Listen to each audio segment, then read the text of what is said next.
మనందరం కూడా చూస్తూ ఉన్నాం. ఈరోజు అభివృద్ధి సంక్షేమం దిశగా కూటమి ప్రభుత్వం పనిచేస్తూ ఉంటే కుట్రలు కుతంత్రాలుగా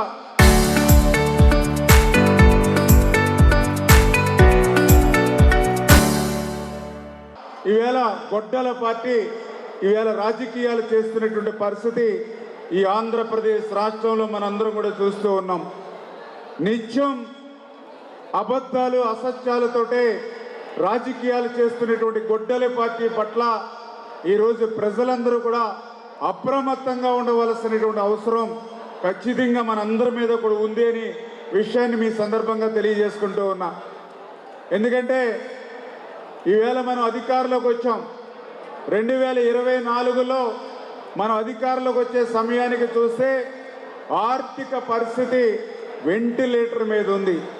వెంటిలేటర్ మీద ఉన్నటువంటి ఆర్థిక స్థితిలో కూడా ఈరోజు కూటమి ప్రభుత్వం ఈవేళ ప్రజలకు ఎన్ని సంక్షేమ అభివృద్ధి కార్యక్రమాలు చేస్తుందో మనందరికీ తెలుసు. నేను కూడా ఇరిగేషన్ శాఖ మంత్రిగా ఆ రోజు ప్రమాణ స్వీకారం చేసినప్పుడు చూస్తే రాష్ట్ర బడ్జెట్ అప్పులు మయంగా ఉన్నటువంటి పరిస్థితి.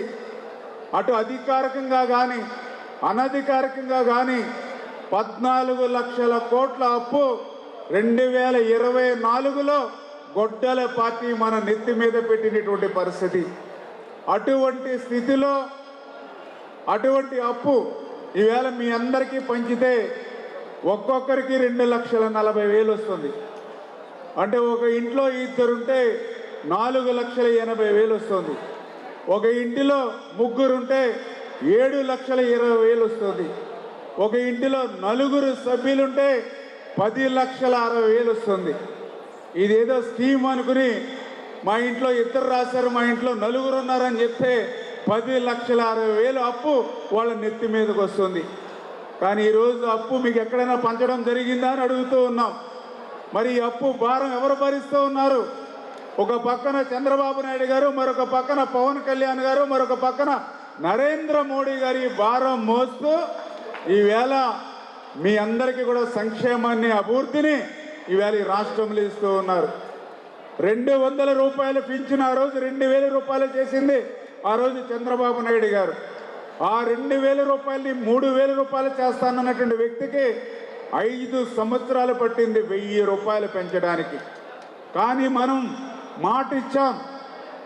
ఇచ్చినటువంటి మాటకు కట్టుబడి 4,000 రూపాయలు కాదు, ఏప్రిల్ నెలలో మాట ఇచ్చామని చెప్పి ఏప్రిల్ మే జూన్ 3 నెలలు 3,000 ప్లస్ 4,000 7,000 రూపాయలు అక్షరాల వాళ్ళ గడప దగ్గర అందిస్తూ ఉన్నాం. దివ్యాంగుల పింఛను ఉంది, 3,000 రూపాయలు పింఛను. 5 సంవత్సరాల్లో 1 రూపాయి పెంచాల. కానీ ఈరోజు ఆ 3,000కి 3,000 కలిపి 6,000 రూపాయలు వాళ్ళ గడప దగ్గర మనం అందిస్తూ ఉన్నటువంటి పరిస్థితి. ఈరోజు తల్లికి వందనం, ఎంతమంది పిల్లలుంటే అంతమందికి. ఎందుకంటే ఆ రోజు చూస్తాం, జగన్మోహన్ రెడ్డి మీ పిల్లలకు మేనమామగా ఉంటానని చెప్పాడు. ఆయన సతీమణి ప్రతి ఇంటిని వెళ్ళి ఒక బిడ్డని బడికి పంపితే 15,000, 2 బిడ్డలను బడికి పంపితే 30,000 రూపాయలని చెప్పి భారతీరెడ్డి గారు చెప్పారు. కానీ అధికారంలోకి వచ్చాక మాట తప్పి మడమ తిప్పి ఒక బిడ్డకు మాత్రమే మేనమామగా ఉండి 13,000 రూపాయలు ఇచ్చి మిగిలిన బిడ్డల్ని రోడ్డు మీద పడేస్తే మనం మాత్రం తల్లికి వందనం ద్వారా ఎంతమంది పిల్లలుంటే అంతమందికి కూడా ఈవేళ తల్లుల అకౌంట్లో మన అమౌంట్ వేస్తూ ఉన్నాం. ఈవేళ 2 బిడ్డలుంటే 26,000, ముగ్గురుంటే 39,000, 4 52,000, 5 65,000. ఈరోజు మనం చెప్పడం కాదు, మొన్న లాస్ట్ ఇయర్ తల్లికి వందనం ఇచ్చినప్పుడు పులివెందుల నుంచి ఒక ఆమె వీడియో పెట్టింది. గతంలో నాకు 5 బిడ్డలున్నా నేను ఓటేసినటువంటి మా ఎమ్మెల్యే ముఖ్యమంత్రిగా ఉన్నటువంటి సమయంలో నా 5 బిడ్డలుంటే 13,000 రూపాయలు మాత్రమే నా అకౌంట్లో పడ్డాయి. కానీ ఈరోజు చంద్రబాబు నాయుడు గారు ముఖ్యమంత్రిగా ఉండగా నా 5 బిడ్డలకి 65,000 రూపాయలు వచ్చాయని సాక్షాత్తు పులివెందుల నుంచే ఈవేళ ఒక వీడియో పెట్టింది ఒక ఆమె అని అంటే ఈరోజు తల్లికి వందనం. కానీ కేంద్ర సహకారంతో 20,000 రూపాయలు అన్నదాత పెట్టుబడి సాయం కానీ, ఈవేళ ఆర్టీసీలో ఉచితంగా మహిళలకు టికెట్ లేకుండా ప్రయాణ సౌకర్యం కల్పించడం కానీ, 5 రూపాయలకు అన్నం పెట్టేటువంటి అన్నా క్యాంటీన్ల ద్వారా 5 కోట్ల మందికి ఈరోజు కడుపు నింపేటువంటి కార్యక్రమం కానీ, 20,000 రూపాయలు మత్స్యకార సేవలో వాళ్ళకి అందించడం కానీ, 15,000 రూపాయలు ఆటో డ్రైవర్ల సేవలో వాళ్ళకి అందించడం కానీ, వేవర్స్కు 200 యూనిట్లు మగ్గం ఉంటాయి, పవర్ లూమ్ ఉంటే 500 యూనిట్లు వేవర్స్కు ఉచితంగా వాళ్ళకి అందజేయడం కానీ, అదేవిధంగా ల్యాండ్ టైటిలింగ్ యాక్ట్ రద్దు చేసి ప్రైవేట్ ఆస్తులను కాపాడడం కానీ, ఇవన్నీ ఒక ఎత్తు. ఈవేళ ప్రతిరోజు కూడా నిరంతరం ఆరోపణలు దుష్ప్రచారం చేస్తున్నారు డిఎస్సి మీద. మనందరికీ తెలుసు, ఆ రోజు జగన్మోహన్ రెడ్డి పాదయాత్రలో ఏం చెప్పాడు? ప్రతి సంవత్సరము డిఎస్సి అన్నాడు, ప్రతి 5 సంవత్సరాలకు ఒక మెగా డిఎస్సి అన్నాడు. ఒక్క డిఎస్సి లేదు, ఒక్క మెగా డిఎస్సి లేదు. ప్రతి జనవరి జాబ్ క్యాలెండర్ అన్నాడు, 5 జనవరిలు అయ్యాయి, జాబ్ క్యాలెండర్ ఊసే లేదు.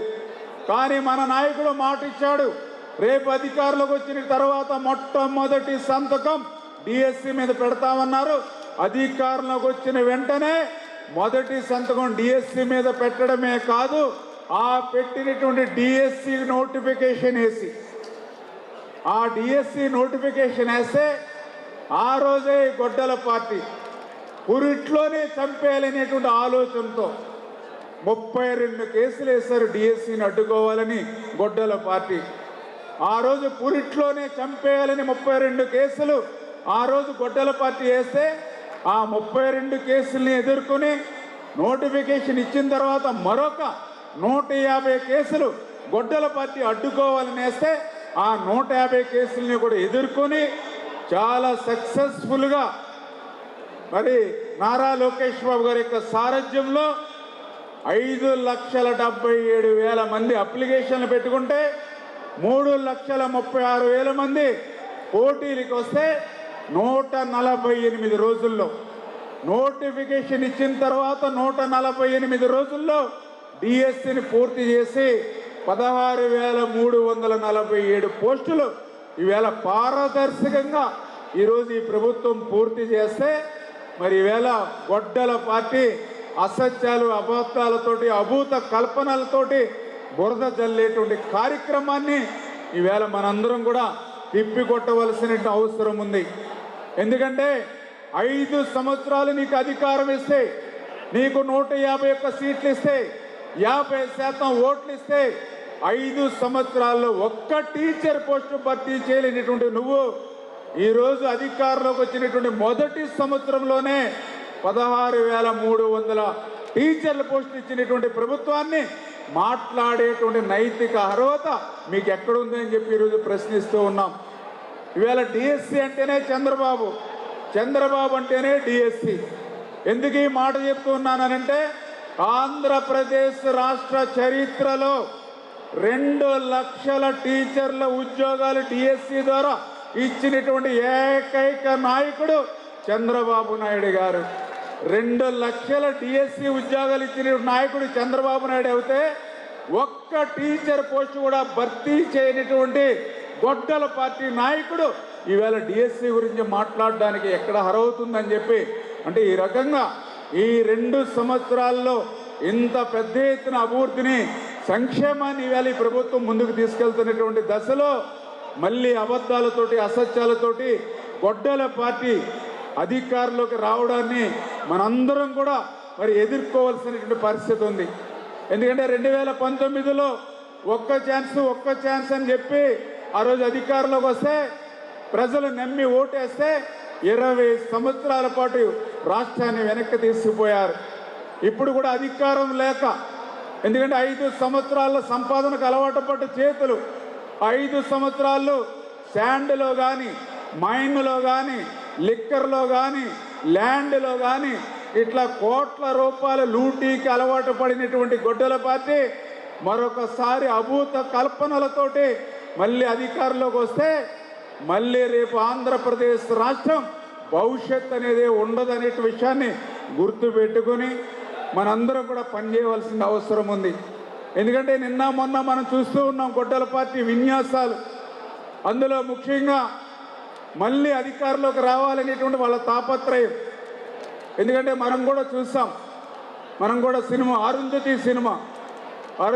సినిమాలో ఆ రోజు కూడా పశుపతి అతన్ని కూడా అట్లా బంధించి సమాధి చేస్తే ఆ సమాధిలోంచి రావాలని పశుపతి ఏ రకంగా ప్రయత్నం చేశాడో మీ అందరికీ తెలుసు.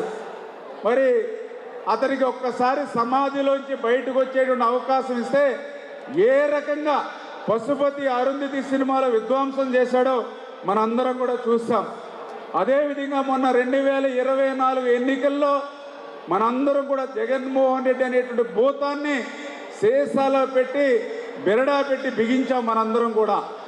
మళ్ళీ ఆ సీసాలోంచి ఆ బెరడా తీసుకుని బయటికి రావాలని ఆ భూతం ప్రయత్నిస్తూ ఉంది. ఎవరైనా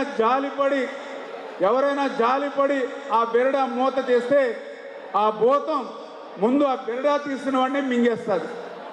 ఎందుకంటే ఆ భూతానికి ఇది మంచి ఇది చెడు అని తెలియదు. ఆ భూతానికి ఇతనే బెరడా తీశాడు, ఇతనే బయటికి రావడానికి సహకరించాడు అనేటువంటి విషయం కూడా ఉండదు. అంచేత ఏదైతే 2024 ఎన్నికల్లో జగన్మోహన్ రెడ్డి అనేటువంటి గొడ్డల పార్టీకి ఏ రకంగా అయితే బెరడా పెట్టి బిగించామో దాన్ని శాశ్వతంగా అట్లానే బెరడా పెట్టి బిగిస్తేనే రేపటి భవిష్యత్తులో మన తెలుగుదేశం, జనసేన, బీజేపీ కూటమి ద్వారా ఈ ఆంధ్రప్రదేశ్ రాష్ట్ర భవిష్యత్తు ఉంటుంది అనే విషయాన్ని తప్పనిసరిగా మరి అందరం కూడా గుర్తుపెట్టుకోవాలని చెప్పి మరొక్కసారి మీ ద్వారా అందరికీ కూడా తెలియజేసుకుంటూ, మరి ఈరోజు ఇంత మంచి కార్యక్రమంలో మమ్మల్ని అందరినీ కూడా భాగస్వాములు చేసినందుకు ధన్యవాదాలు తెలియజేసుకుంటూ